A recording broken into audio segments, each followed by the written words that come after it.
A 5-year-old was frightened by his grandmother's warning about hell. So the grandmother was telling him, you must be good. If you aren't good, you will end up in hell. Then this kid was too much troubled and asked the grandmother, what do you mean end up in hell? You will end up in eternal flames. That's what the grandmother was responding to him. If you steal, if you lie, if you steal, if you do what is not good, you will end up in the flames of hell. And the grandmother's words ignited this boy's mind and his heart. He was confused. On the other hand, she said God is love. That is what the grandmother was telling this boy, God is love. On the other hand, she says she was telling the boy, if you lie, you will end up in hell. So this boy was too much confused and too much afraid because he couldn't help but lie sometimes. When we were kids, even now as grown-ups, at some points there's some place where we lie. So one day when this boy saw that he went somewhere and he looked and he saw that no one was looking at him or no one was around there, the boy went into the bush and scolded God. And what the boy was saying is, I don't know why people say you are love. He said, you aren't love, but a monster. So this boy is scolding God. Why did you create the flames? Why did you create me? Then I end up in the flames. I'm surprised. I'm supposed to be faithful and not to lie to bad things. I can't believe you. I won't believe you. You are a monster. This is what this boy was telling God. When he finished with God, he was only 5. He was only 5 years old. I could imagine at that age, you don't know how to say much or you can't say much. So he was not, he was only 5 and he had no interest in God.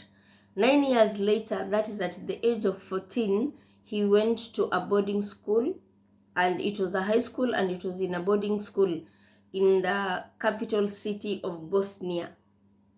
So when he went there, he was the only one from his village, and his village was Montenegro. He was the only one from there among the 700 boys at the school.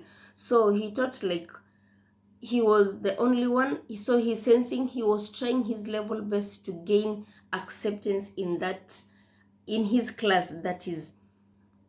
So he sorted in fighting. If anyone could touch him, this boy could fight. If you just, boys, they like joking or they like playing. So if you go to play with him direct, he will fight with you. One fight left him with the mark of a knife. So the boy still, when he was young, the boy received food and packages from home, and this boy was also a bully.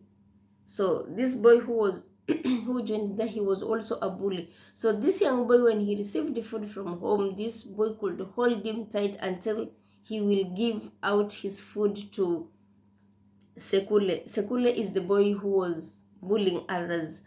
After 3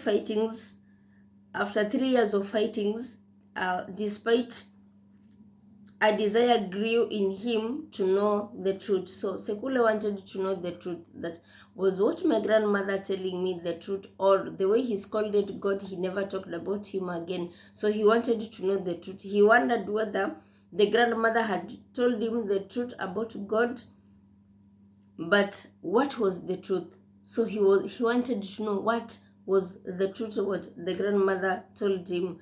In Sarvejo, that is his village, he had several main religions.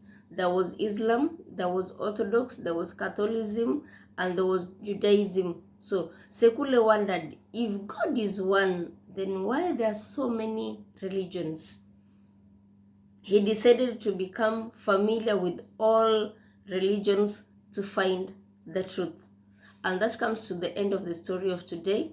And we are going to continue with the part 2 of the story next week. Thank you so much for watching till this end, as we will learn what happened to Sekule after he decided to learn all the religions, that is Judaism, Orthodox, Muslim, and Catholicism. We want to know from there, how did he really end up knowing the truth? Until next time, and if it's your first time, please consider subscribing to my channel and share it with your friends to bless them. We meet again next week for part 2. Bye bye. Always stay blessed.